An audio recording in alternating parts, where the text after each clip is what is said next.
good morning. I'm Courtney West from According, and welcome to According to Courtney. If you've never been here with us before, it's your first time joining us, welcome. And if you have been a part of the According to Courtney family for a while, welcome back. Here on the show, we talk about everything from mental health, emotional health, sex, and everything in between. So pull up a cup and get some knowledge. This week, we yesterday celebrated International Women's Day, and I thought one of the best ways to celebrate how powerful women are is how we all support each other. And a lot of times with doula work, it is just really about supporting women. And a lot of times you are hearing about what doula thoughts, things like that are from me or from other birth workers. But I thought it'd be really special to bring in a guest that I care for so much, one of my former clients, and for you to get her perspective of her birth story and what it's like to have a full spectrum doula. So let's open our guest in. Good morning, Courtney. Good morning. Good morning. So I'm super excited to have you guys. This is Sierra. So we always do and ask all the questions, but I just want to gush a little bit about this particular person. Sierra is one of my first clients that I had when I was part of an all-Black birth team, where from the midwife to the photographer and the doula were all Black women. And so Sierra was one of our first clients that we had together. So it's so much fun to even have you here.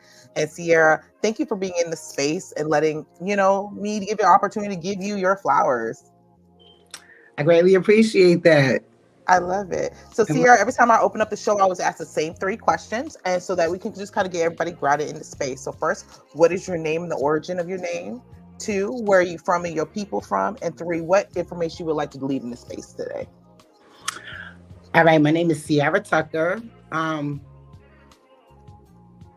Maiden name Sierra Richardson. So I'm not too sure what the origin of my name really is. My mother was from Puerto Rico. My father was from Caracas, Venezuela. Grew up in New York. I've been removed from New York now almost 12 years. Currently residing in my new home. And what would I like to leave in the space? Yeah, like what information you want to leave with people. So out of everything you say, what do you want to leave them with? I want for husbands and wives, or just boyfriend and girlfriend, whatever the situation may be, I want y'all to pay attention to your partner in their time of delivery. Listen to them, know your partner, know the situation, be vigilant, and most importantly, I definitely think that you should have a doula. That's just my personal opinion. I love it. And we're going to get into all of that today. So when you decided, let's back up a little bit. What made you decide to get a doula in the first place? Okay, so we'll start that off by saying I was having a child again after about almost 20 years. So I wanted to definitely do things differently. I wanted to experience different things. I wanted to have a home birth with my with the baby. And then the lack of good, adequate care in the area that I was in after an unfortunate situation, it pushed me more to a birthing center.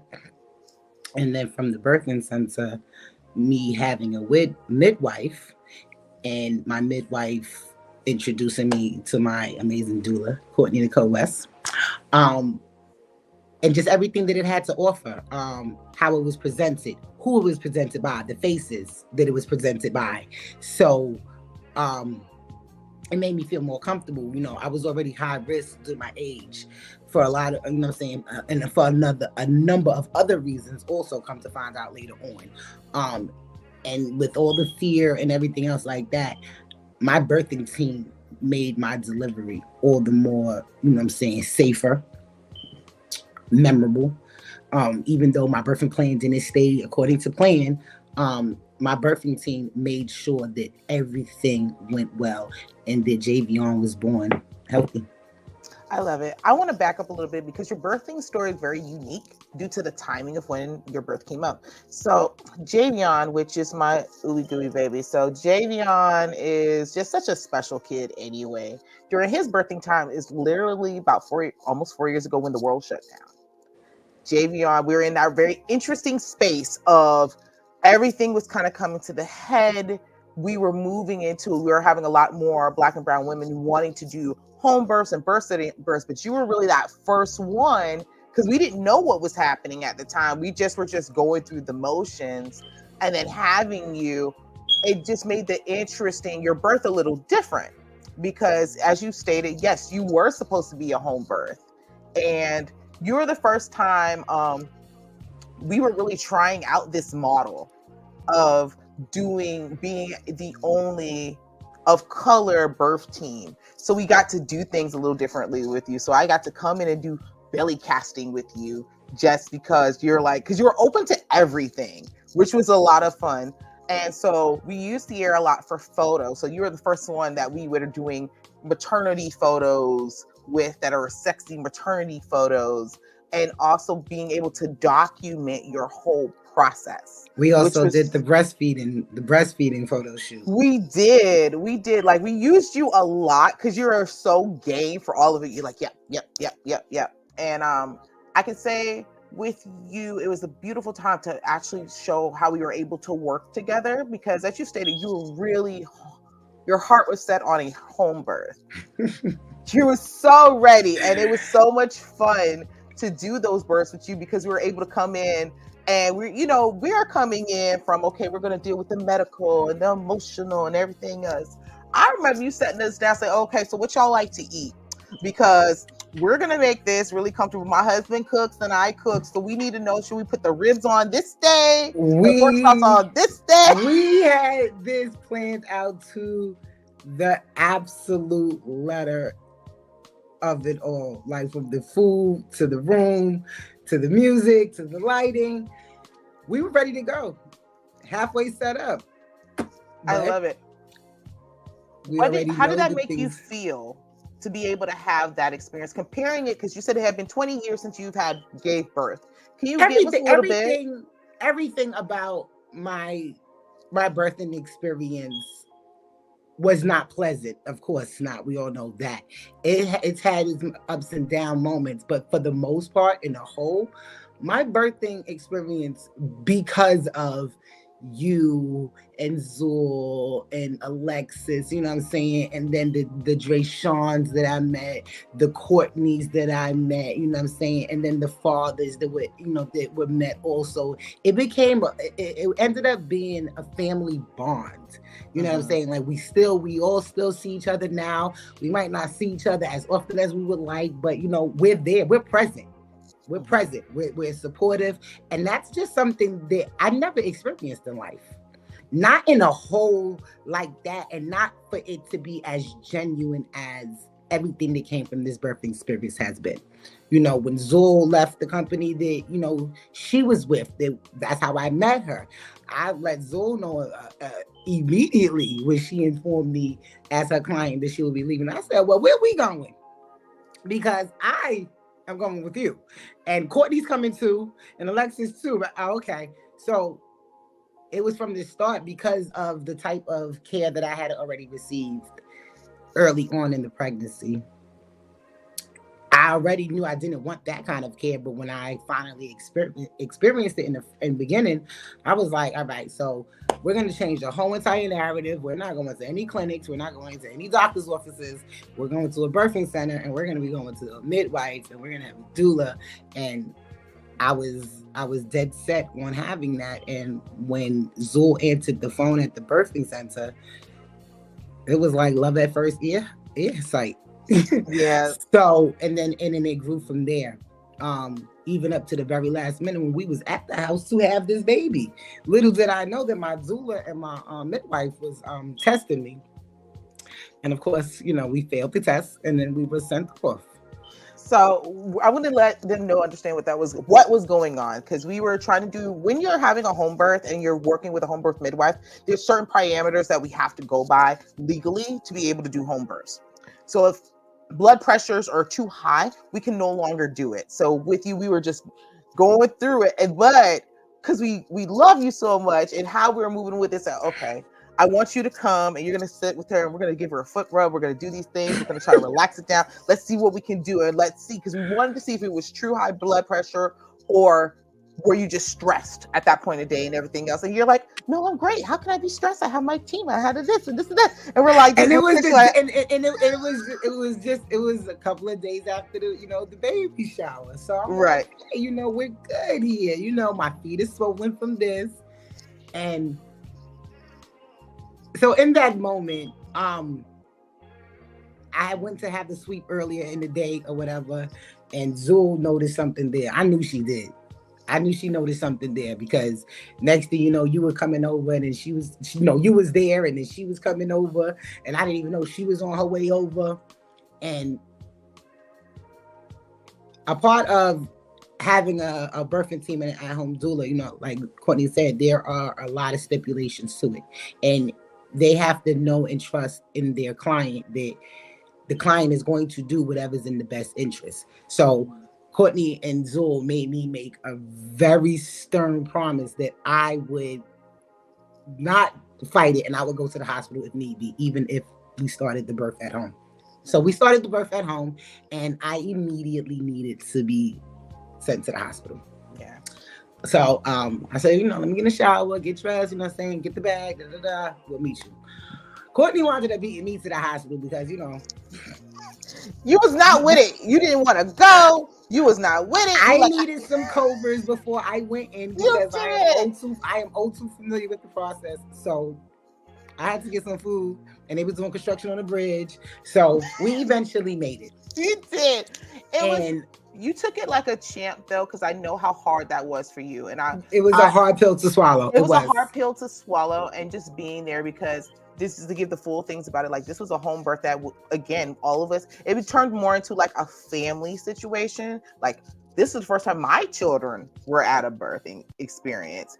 Everyone was there, and then everyone mourned with you. We all cried with you. We all loved on you, and sat with you and prayed with you. Just like, hey, look, what we have right here, we're going to take into the hospital, but that all of the people who are in this room love you. We're going to take all this love and we're going to move it with you. And that was the sole thing that, like, aside from me already making the promise. Yeah. That was probably the biggest thing that sat with me. Like, we done did this before. The same energy's coming. So let's just go. I got to do a little later, but I was there.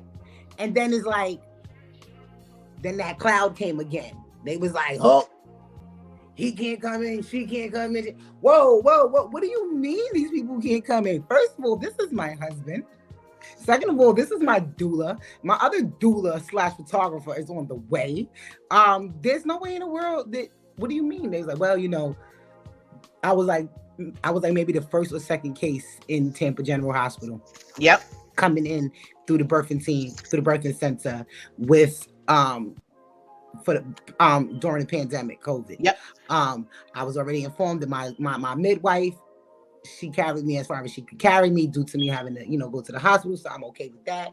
But for you to start telling me now my husband can't come in, my doula can't come in, my other doula can't come in, like, whoa, this is crazy. So they're just so confusing. They're like, well, they can't come in. I'm like, well, we having this baby in the parking lot because this is not what we doing. And then it was like, it was this specific hospital that I was to go to get the best care with all of my other circumstances that was going on. So, like, y'all got to give a little bit away. So after Courtney, of course, being the calm prevailing head and her knowing the words to say, credentials were shown, proof was shown, everybody wanted to being able to come in.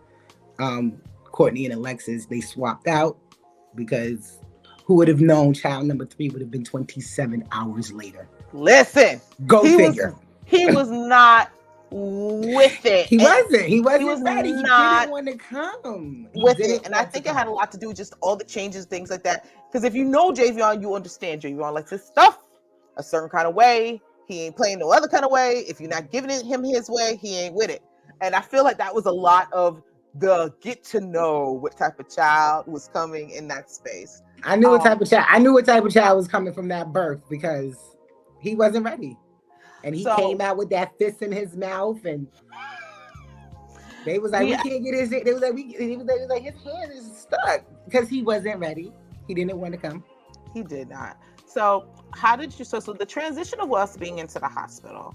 How did you feel about being there with someone to support you?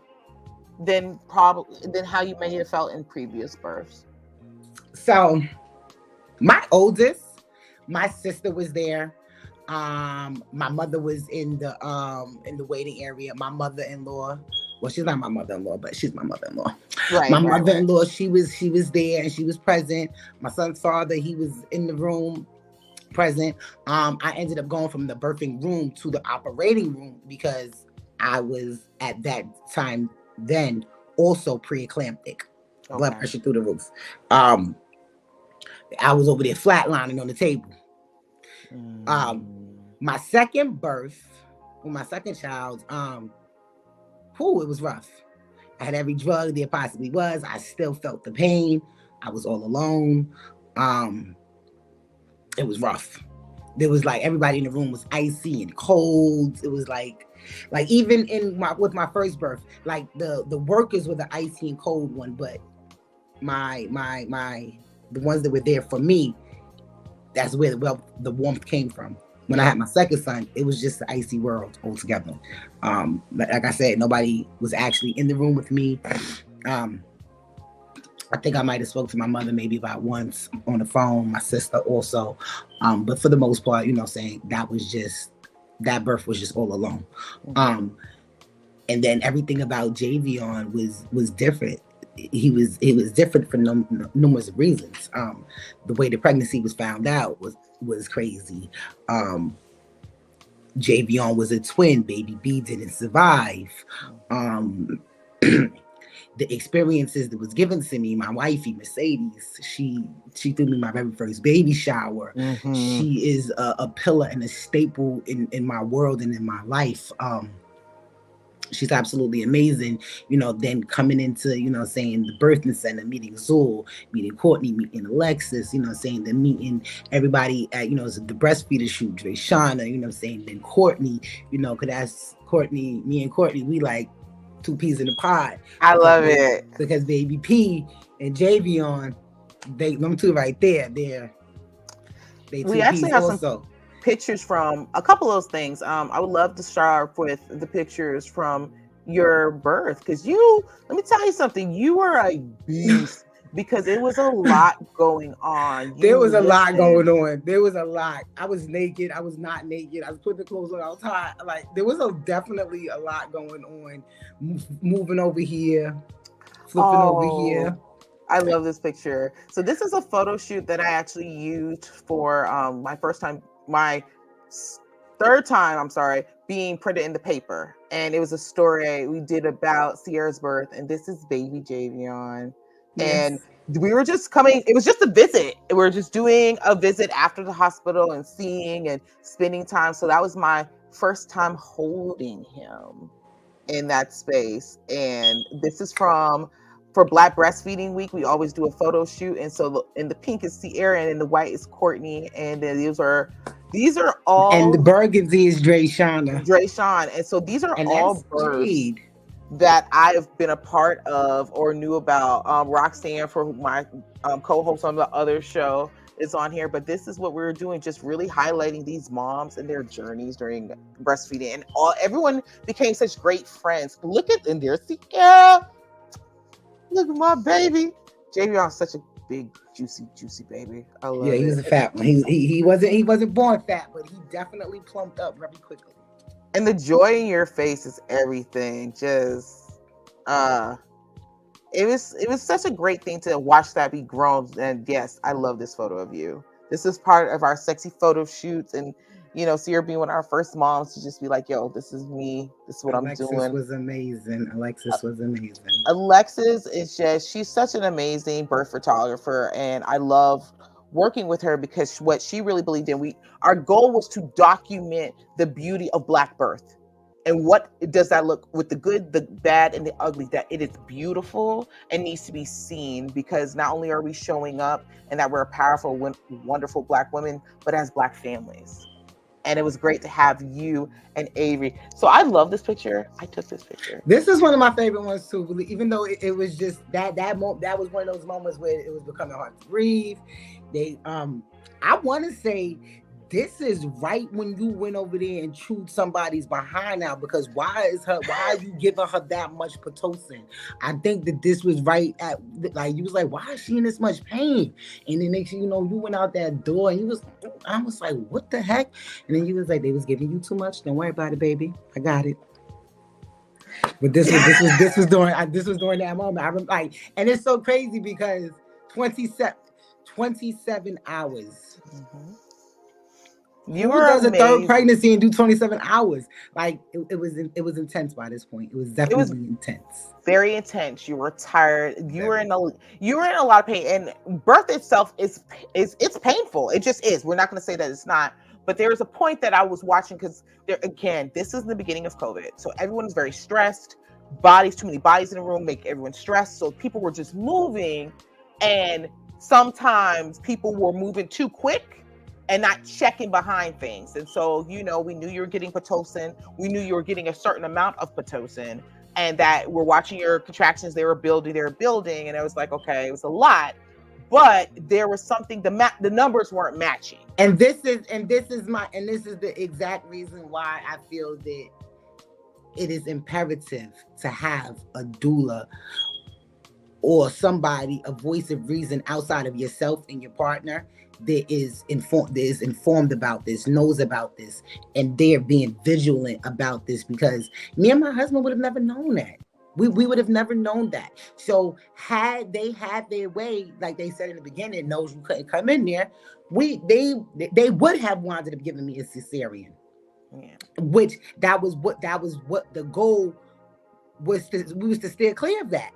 You know what I'm saying? But if you was pushing the Pitocin like that, and then the baby's heart rate is accelerating, or his is decreasing, and mine is going up, and vice versa, that was what was going to end up happening had we not had you there to be a voice and know these things and things like that. You know, saying you and Alexis on several occasions, like the doctors, they couldn't even move me. Like, it was my husband and y'all moving me from side to side, and you like put the peanut. All right, take out the peanut, get the ball, saying things like that. And then and even when you had to leave, and and Alexis tapped in or whatever the case may be, y'all was on it. Y'all was on top of it. Like, even up to the last moment when I'm like, listen, the baby's here. The lady like, nah, we just checked you. The baby not there. I said, all right. I said, Alexis. She said, yes, mama. I said, wake Avery up. I said, Avery. She woke Avery up. I said, baby, you remember what you learned in class? He said, yeah. I said, it's time. They went to go roll me over, and Javion was right there. Yep. And then the doctor came, she peeked her head back. She was like, calling. She started calling everybody in. But you wasn't listening to me when I told you that the baby was there. But once again, like I said, because I had an amazing birthing team, and my husband took the classes with me, he was present, he was active. If it wasn't for all of those factors, Javion could have been more in danger, more harm, I caught my high blood pressure when it instantly spiked, we tried different remedies, natural remedies, hibiscus tea, we tried it all, but it just wasn't coming down. So fine, you got to go to the hospital, Sierra. Okay, let's do this. And so I love this photo right here. So this is a rare photo that you get. You have the whole team. So Alexis never comes behind the camera. So she is the camera. She is the camera. So you have Alexis, who is our great photographer, Zul, who's been a guest on my show before, who's this amazing midwife, and then me with Javion, because it definitely was a team effort. And let me take a moment to shout out the daddies right here. When I tell you, AV was VIP, it was so refreshing to have a father so active and willing to do whatever was needed. Like, Avery was always a great sport when it came to classes about learning anything. I love this picture of you. Avery was on it and it just showed up so enthusiastically anything you needed. I love to be calling you, say, how you doing? I'm good. Avery just gave me a foot rub. I'm good. Avery just made me my plate. I'm good. And it watched you do well and do better because he was so present. And that we also knew I could call Avery for anything. Avery, did you upset her today? And She's wilding out right now. Avery actually took the full 6 weeks off, plus an additional 2 at the end. Yep. Doing when I first had Javion, so that was definitely different. Yeah, and it was a blessing. It was a blessing at the same time because I was a wreck. I was, first of all, to this day, and he's almost 4. I'm still like, you had another kid, like a whole nother kid came from you. Like, you're doing this again. You gotta make breakfast. Like, you got a whole nother kid. Like, so in the beginning, it was definitely hard. Another thing that I definitely wanted to point out is it became even harder, you know what I'm saying, to the point where my milk production wasn't there. And I knew that, you know, I didn't want JB on any milk, you know, so once again, a part of just being in this whole community, I met another lovely young lady, and she became JV's milk mommy. And me and her, we're still friends to this day. And, you know, her baby is baby Avery. Her baby is baby Avery. That's JV's milk sister. Like, you know, there was just everything about this experience, this go round, was just different. You know, when you know better, you do better. Absolutely. I was 16 and 19 when I had my my oldest 2. Which was that? When I had my oldest 2.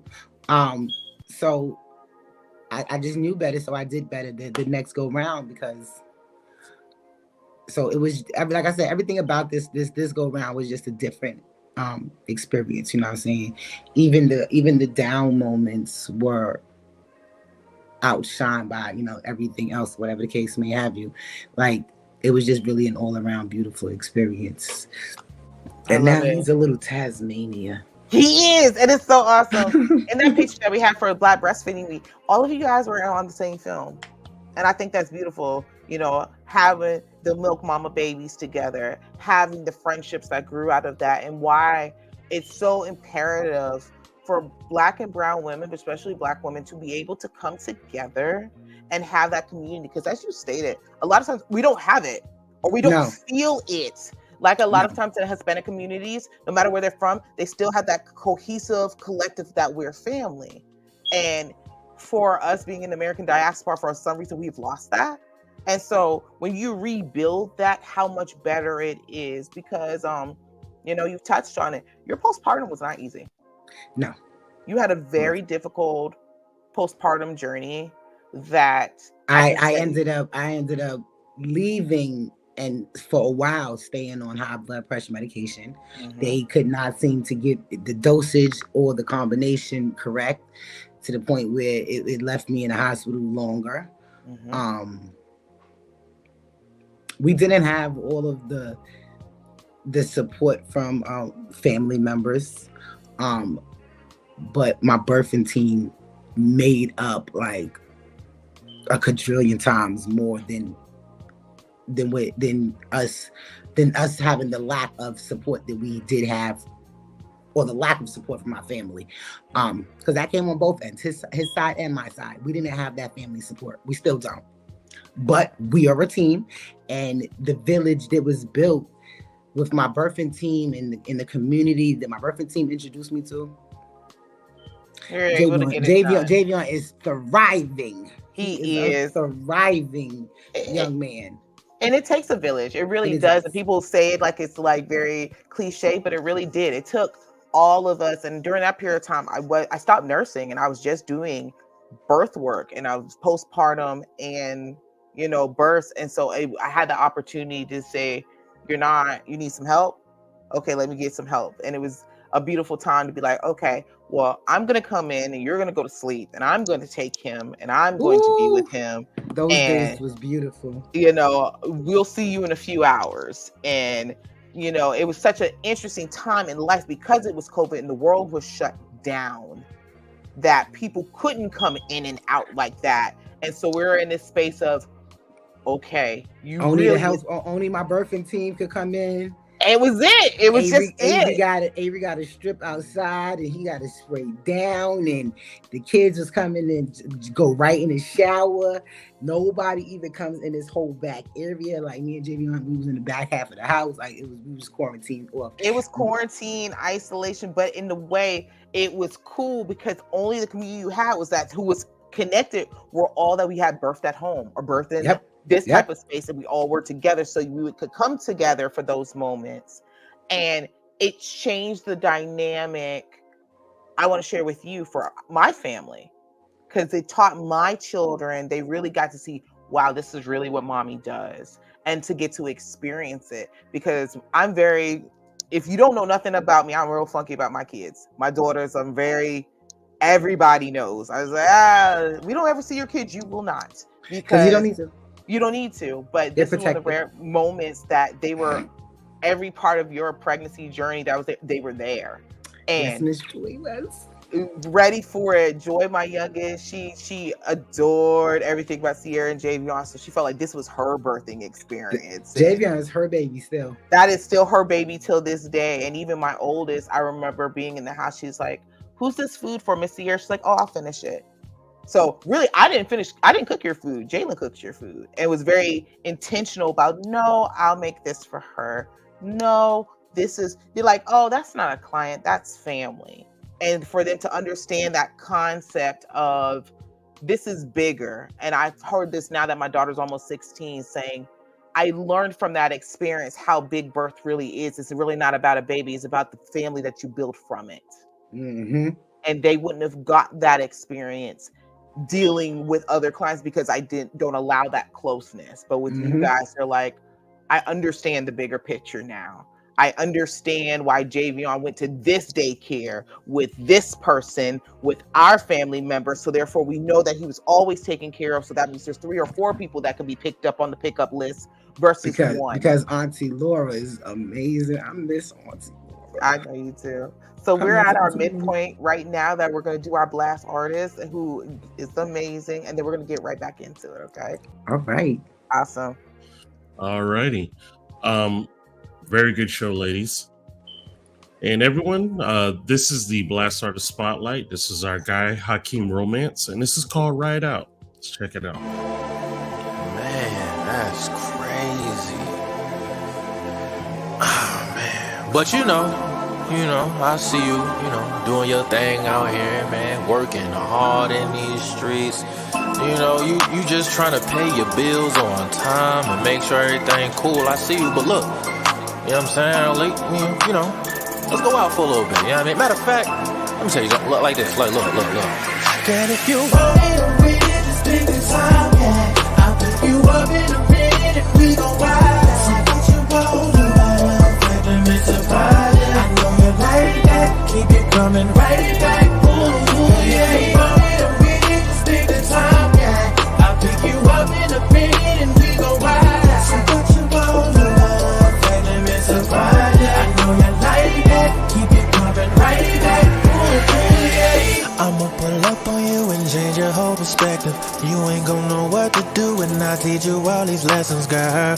You got questions and I got answers. I'm the solution to handle all your curves. It's been a minute since somebody gave it to you like this, hasn't it? Girl, I'ma take it down. You know what I'm talking about, so stop playing around and stay for a while now. Just let it flow, baby, relax your nerves, babe. Girl, you in good hands, I'll say, baby. I got you covered, look, baby, there is no other. Take a good look, do I sound right? Now talk to me now. It's gonna take time for you to get ready. I know you came out here to slay. How you put everything together, all the evidence worth away. You bustin', baby, on all levels. Isn't she lovely? Come on, ride with me. Just take your time, man. I'll pick you up in a minute. We gon' ride. So what you gon' do? Let me surprise you. I know you like that. Keep it coming right back. Ooh, yeah. You want it to read, just take the time, yeah. I'll pick you up in a minute. We gon' ride. So what you gon' do? Let me surprise you. I know you like that.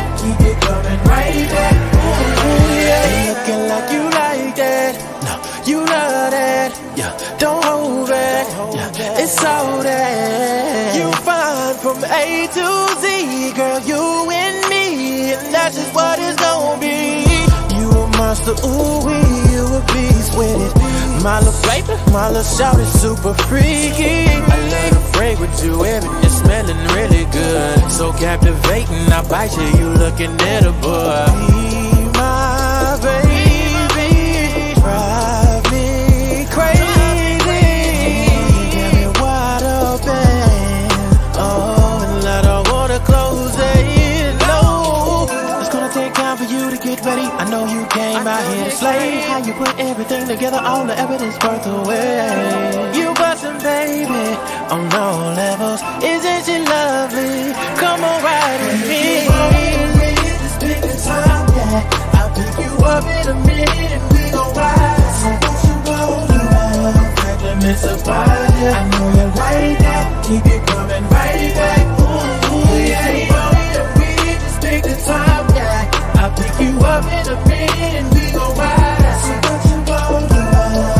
Miss a party. I know you like that. Keep it coming right back. Ooh, yeah. We just pick the time, yeah. I'll pick you up in a minute and we gon' ride. So what you gon' do? Miss a party. I know you like that. Keep it coming right back. Ooh, yeah.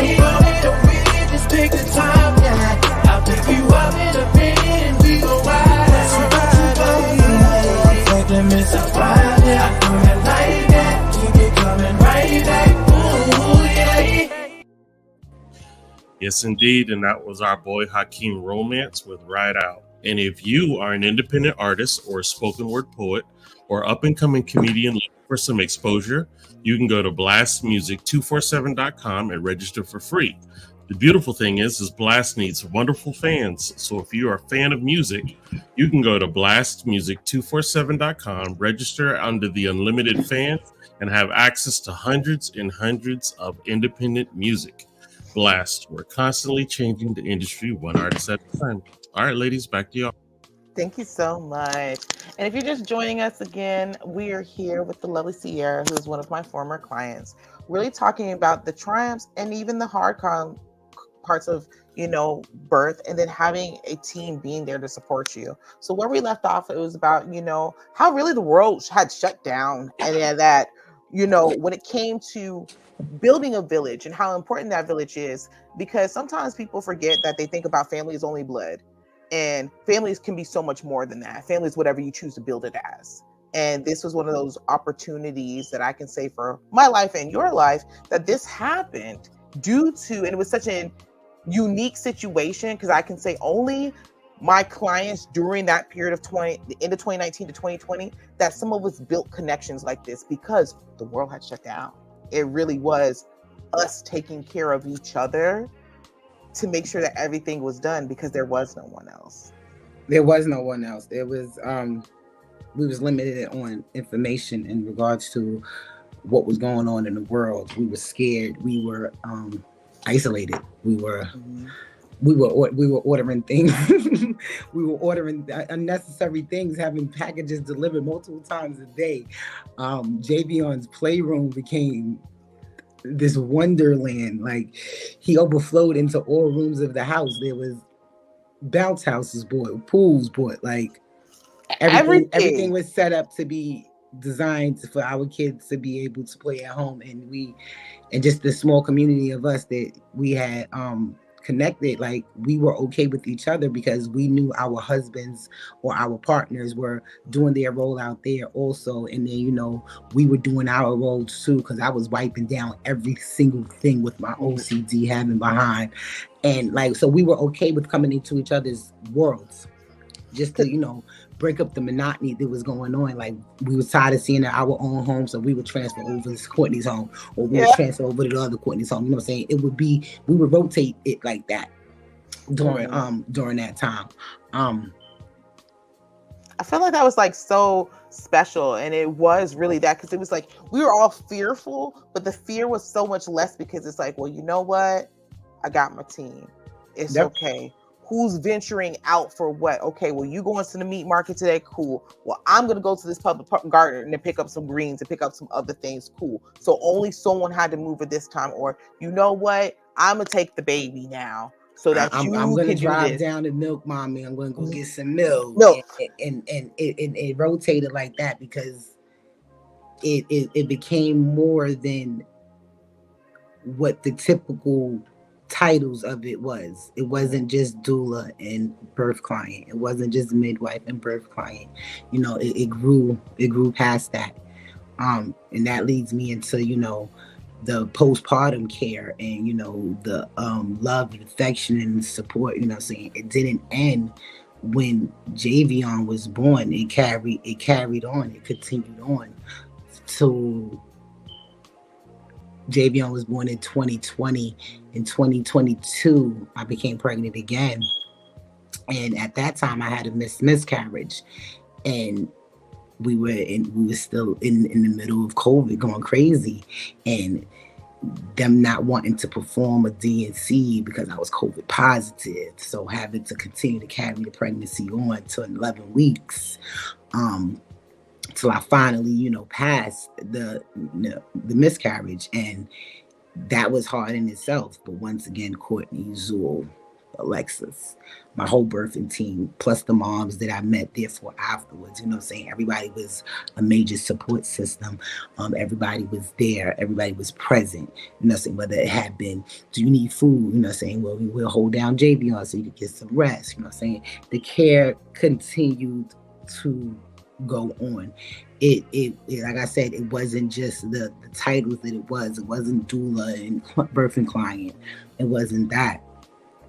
And then, you know, we come to Roe versus Wade being overturned and me becoming pregnant again last year. And when that would happen, it was another miscarriage. And this one was worse than the first one because it wasn't just that I was COVID positive, because I wasn't even COVID positive. It was the laws that was passed. right. The laws being passed that you can't have an abortion past 6 weeks. Yeah. My pregnancy stopped growing at 6 weeks. I carried this pregnancy out into 12 weeks to the point where I became septic in my body because they didn't want to remove the pregnancy because it's considered an abortion because my body didn't physically push the miscarriage out. So it became a health scare at that point. I had to call Courtney in. I had to call in my midwife. Like, that was a lot. It was a lot. And I definitely at that time I needed the medical support. I needed the family support. I needed the informational support. You know what I'm saying? Because this was another time where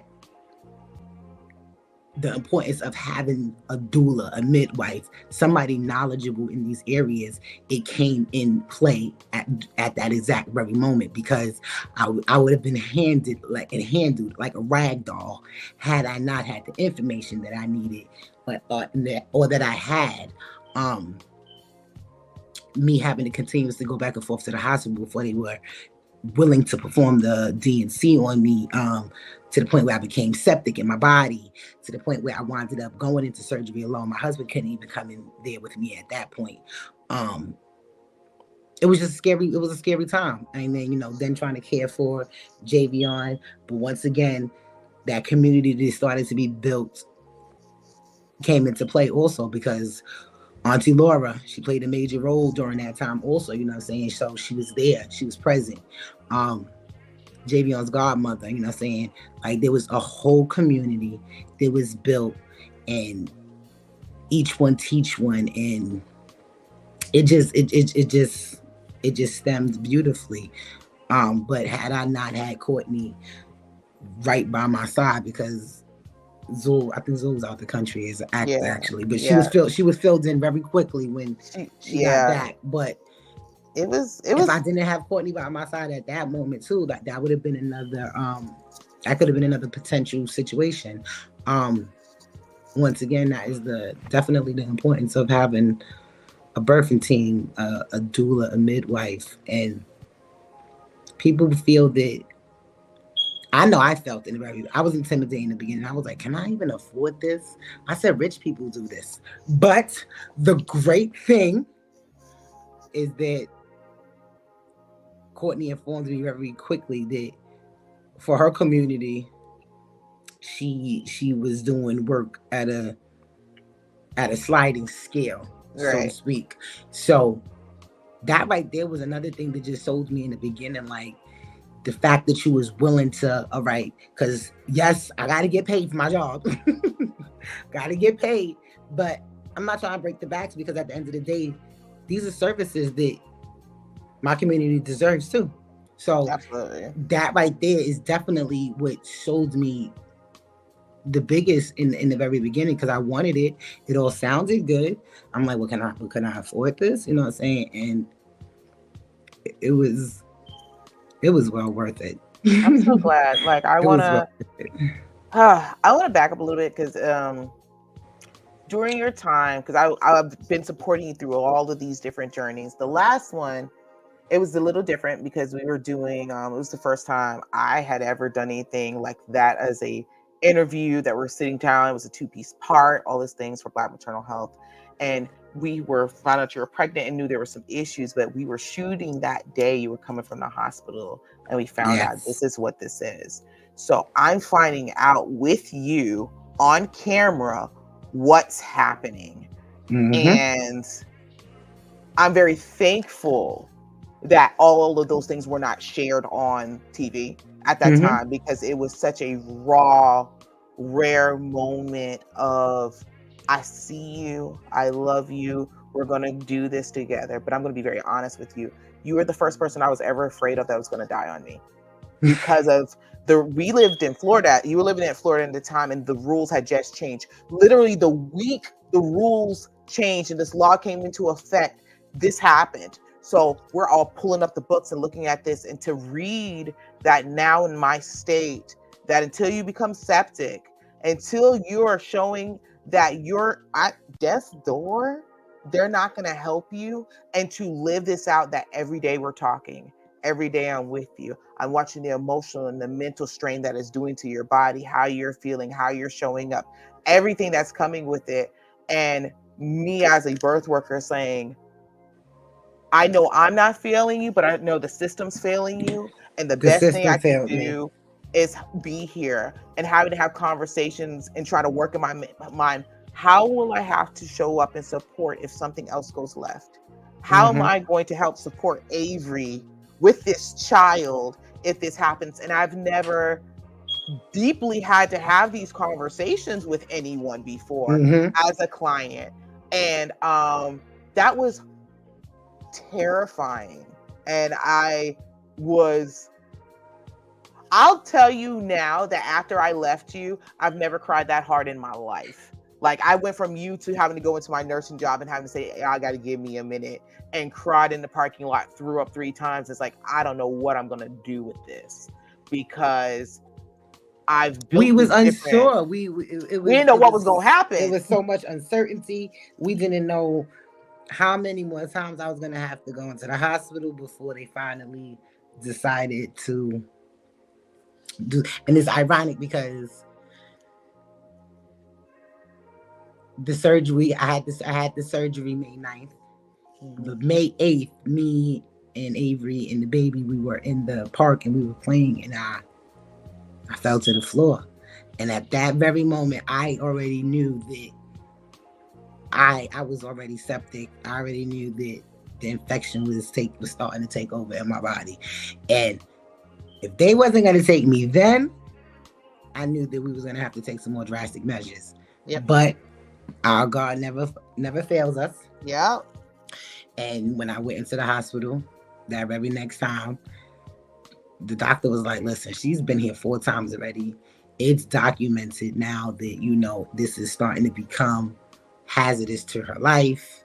We need to go ahead and do it. And none of the doctors wanted to do it. And it wasn't that they didn't want to do it. It was that their hands were tied by the law at that point.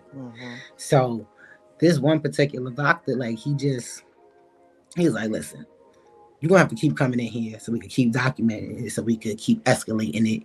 And now they'll see that it's becoming detrimental to your life. I said, well, isn't that what is actually happening? Right. But it's I like said, we isn't had to that what is prove that actually this was happening? real. Like, why are we playing these games? And then like, well, you know, you gotta come back and you gotta come back. So, like I said, at that last time was, I knew at that point I was becoming that I was septic. And I knew that the infection was starting to take over my body because it was spreading throughout my uterus. So they did the surgery, and here we are. Yep. Here we are. Everything. We made Here it. we are, You made almost a it. year later. Yes, here Yep. we are, almost a year later, and I'm alive. I'm healthy. I'm thriving. Yep. All the things. And I say all that to say it's just like, you know, as much as we as doulas and birth workers give to you all, you give to us just as much, if not more. And how valuable you guys are. We couldn't do what we do without you, and that we're able to stand there for you. That's our job. That's the whole point. It's about through the good, the bad, the ugly. We're here to stand for you. Me being a full spectrum doula, I cover from birth to postpartum to abortion and death. I'm there for all of it. And that, you know, to be able to stand there with you is like, you know, good, bad, or indifferent. We gonna rock this until the wheels fall off. And did that. I appreciate you allowing me to be there for you and to continuously be there for you. You know, we're going in 4 years strong of, you know, you need me, you know when to call. Hey, you know where to find me at. We know where to find me. What's up? And, you know, building that community. So thank you just as much for allowing me to be part of your community. Thank you for being part of mine. And I thank you, and I thank Zool and Alexis and all the mommies out there. But it started with my birthing team, and I definitely thank you for taking the chance with my geriatric behind. I definitely thank my birthing team for taking the chance with me, because I was afraid. They was like, how old are you? I'm like, listen, calm down. It's so I definitely thank y'all. I love y'all.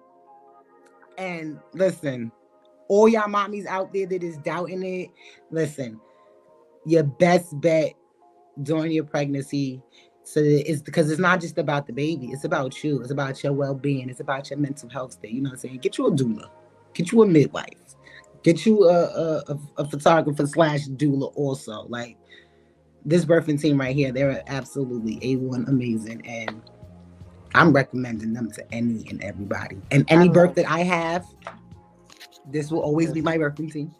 I love it. I love it. Always. I love it. We love that we talk about you to this day because we're all in different places. Alexis is in medical school to become a doctor. Zool is a professor of a midwifery school now. I, you know, am not just doing doula. I teach doula. I educate doulas. I mentor doulas. And doing these different platforms, it all started from you. So I think that you need to come on down here with some of your doula work too, and like start connecting. No, I'm serious, like, because they don't have anything in this area. When I say, I mean, they don't have no birthing centers, like they don't have anything, and it's crazy because we're predominantly Black here in this, in here in Georgia, and the healthcare. You heard what happened to that young couple, and this is the local hospital right next to me, like so. The care is not here either, and it's all about expanding and growing. You know, it's about that part. And I might become a doula. But you know what I was just about to say? So you are here for the best advocate of it because you've lived it. You know a better way. You know, it's like, you know, this is not how. There's other ways to do this, because I would say in St. Pete, Florida, and this ain't how we did it down there. This can be, and then that it can be duplicated anywhere. It's about finding your team, finding your family, finding your community, and saying, you know what, we're not going to take this and we can do better. And like you said, you know better, you do better. So, amen.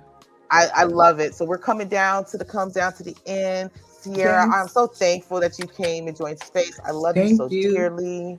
And just to be here with me, and to my viewers, know that you are loved, know that you're seen, know that you're heard, and that you are valuable, and that no matter where you are in life, from birth to life, anything, you deserve to have comfort, you deserve to have care.